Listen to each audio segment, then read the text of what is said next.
Shalom everybody, it's nice to be back here again on another video. This video is always made to encourage everybody, yeah. I hope you all were blessed with my previous 3 videos, and some friends called me up and thanked me for the video, how they were encouraged, and I was feeling very good about it. I feel so blessed about it. Okay, today without wasting any time, I want to go into a story, yeah. It's called the 3 feet goal. Sometimes back in the United States, when the gold rush time, it's an old story. There was a guy, he bought a land and he wanted to do gold mining, so his relatives and friends invested some money to buy equipment and everything. They went and dig up gold in that land, which they thought they had gold. Yes, they digged up for the first time. A few times they dig, there was gold dust was coming out at all. After a few months, I think, there was no gold in that land, So they have exhausted using up all the money, and finally they give up. There was no gold coming out and they give up. So they went to a scrap dealer, and told him that we have some equipment here, please bear some money and we will want to sell this off for some money, for some little money, it's okay. And the scrap dealer bought this equipment, for a very low price. He bought it.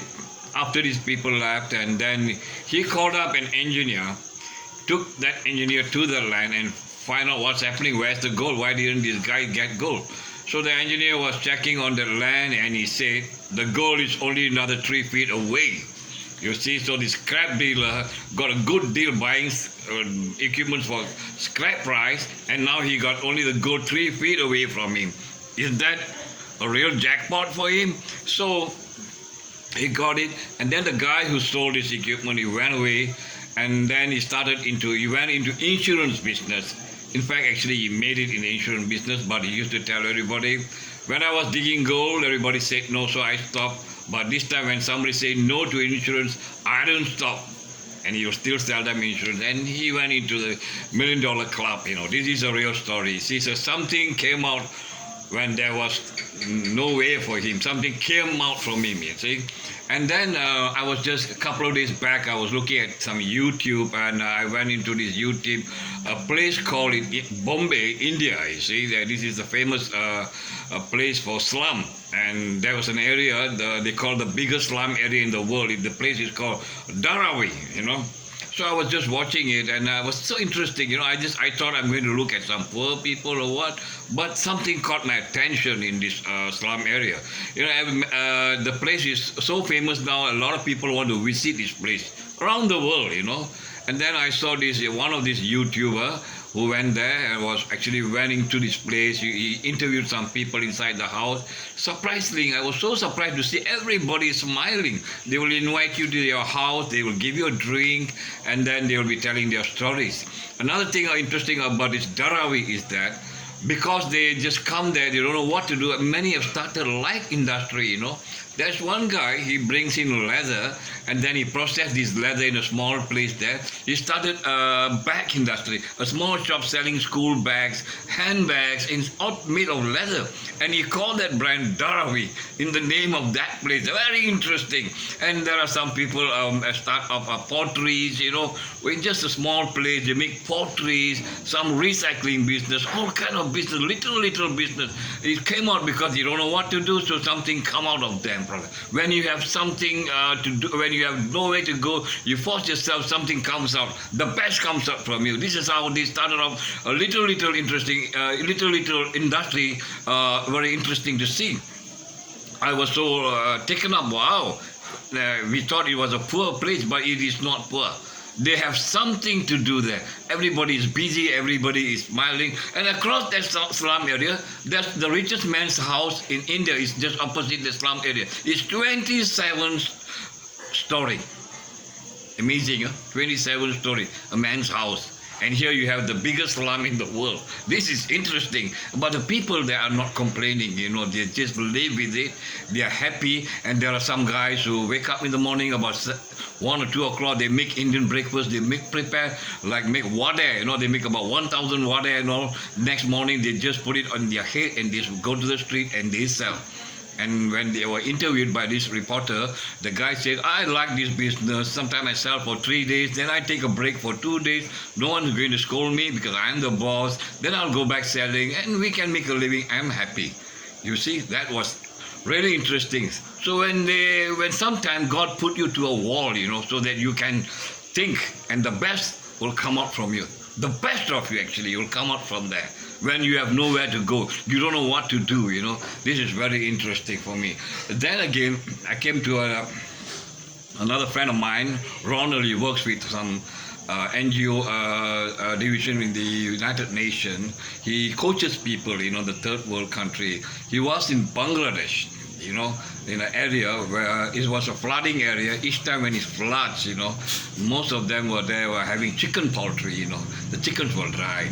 The chickens will die, after the flood, and they will lose everything. So when he was coaching, we call up the head of the village. Many people come who are having chicken poultry, came for the meeting. Then he said, you start to think what you can do. Apart from this chicken, they all planned it for the next 3 days. They were thinking what to do. They came up with their own idea. They came up with an idea to rear duck. You see? They rear duck. So each time when the place is flooded, the ducks still can live. They can swim. They survive. This was an idea. Something came out from them. The best came out from that. So that place is now famous with duck. This is interesting, right? That actually caught my attention, you see. And the same thing that happened to me, I got a job in a company to refurbish about 130 over units of apartment, which was actually a company hostel, This is about 10 years ago. So I was hired there to work as a supervisor to take care of the workers, and it was only for 1 year. So I was working there for 1 year, and after 1 year, I was out of job because my contract expired and the job was completed, so I had no job. Then I was thinking, oh my God, what am I going to do? So this is the time I was thinking what to do. Then I realized I've learned some skill while I was supervising the guys in that place. I saw them painting. I saw them doing plumbing work. They can repair anything, that boys there. I worked with them. I learned the job. So I started telling my friends, hey guys, I can do this work. I can repair your pipe. I can paint your house. Whatever inside your house, I can repair, This is what I used to tell my friends. And slowly, the news spread to everybody. And there were people calling. My friends were calling me, hey, come on, guy, come paint my house. I need some plumbing work to be done. I need to change my door. I got to repair my window and everything. So slowly, my business grew, And now I have about 2 workers with me, and that's my main business. It's a handyman job, and we go out. Little business that keeps me going for the last 10 years. Is that wonderful? See, the best thing came out from my life when there was no way out. So I started to think. The best of me came out from there. That is very, very interesting. I like the business. It's very simple, and nowadays my boys do the work. I just supervise this work, you see. So I'm just guys and tell you, even now during this lockdown, I got this idea of doing a video and sending it to you guys so that it will encourage you, so that you can move forward. Isn't that wonderful? One of my friends, who's in a home care, in a nursing care actually, she lost a leg, 2 legs amputated because of a disease, and she also lost 1 arm because of a disease, and then she's now after the operation, she's in a nursing care, and then I called her, I text her a message, and I asked her, how are you and all this, and then I sent her my video. I sent her my 3 videos to her. Recently, she texted me and she said, I have not given up. She told me that I have not given up. Now I'm doing a tuition online. I have a computer. I still have my 1 arm left. I can use my fingers. I'm teaching a tuition online for students. A lot of students registered with her. And I'm also doing accounts for some firms, This was interesting. Actually, it took me apart, when I heard that, oh my God. She's great, and she said me, thank you for your videos, and she trusts God. God made a way, and she thanked God. She got left her with 1 arm. You see how thankful she is to God, and her life is changing. She don't have to give up her life or just thinking, oh, what can I do? At least something is better than nothing, but she's at her best form now, So guys, whoever is outside there, you're feeling down, you think there's no way out, what can I do? Don't worry, don't give up. Try to bring the best out of you. That is why God created you. He is with you. He'll walk with you. He will teach you. But please don't go up. Guys, be blessed after watching this video. And you have any comment, please share this video. If you can subscribe this video, you subscribe. And any of you are feeling down, you want to talk to me, you can talk to me. The number is 011-1531-7090. Thank you. Shalom. Good night.